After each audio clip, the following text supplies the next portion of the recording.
जब सुने के होई भोजपुरी गाना बस बजे के चाही गाना।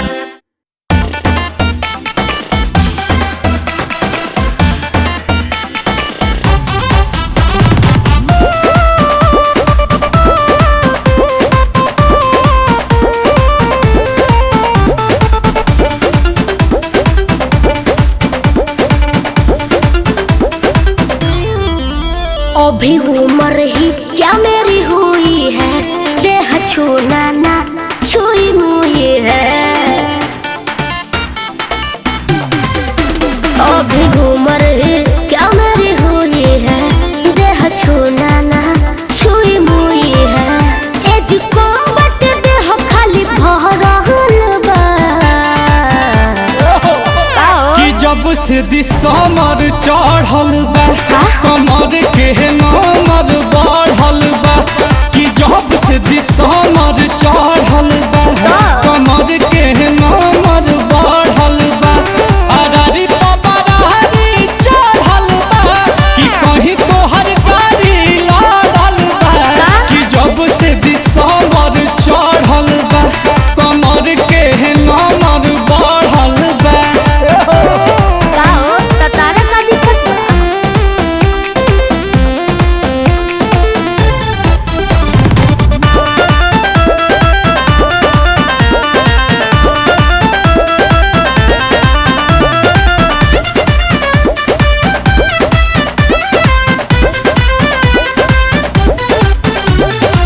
बॉडी के केयर हरदम कइनी हम भइनी बा अनु तबे नु बाटे हे मैडम नरम गरम।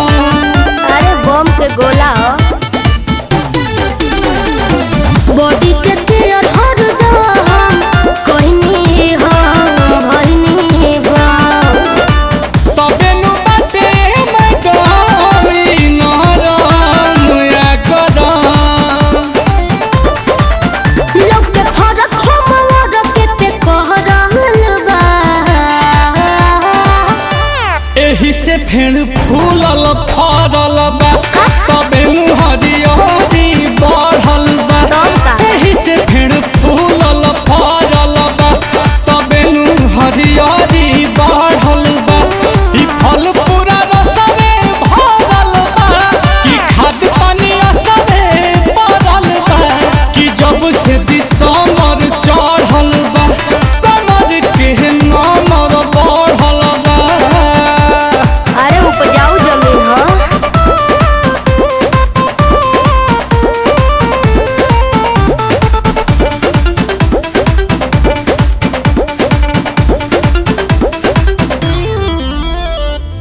आंसू के कोई न कहा एको पल बनी बचल।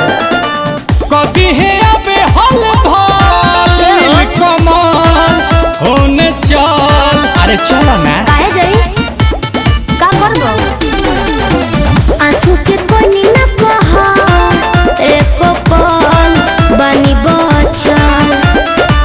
कभी है अबे हल भाल कमाल होने चल। ई किताब नहीं केहू के पढ़ल बा बचैले बानी। कि राते ते सफारा में जहरल बा बरल तोर बूतल बरल बा। कि राते ते सफारा में जहरल बा बरल तोर बूतल बरल बा। राते के ते सफारा में जहरल बा छुआ के लोग के ताना मरल बा।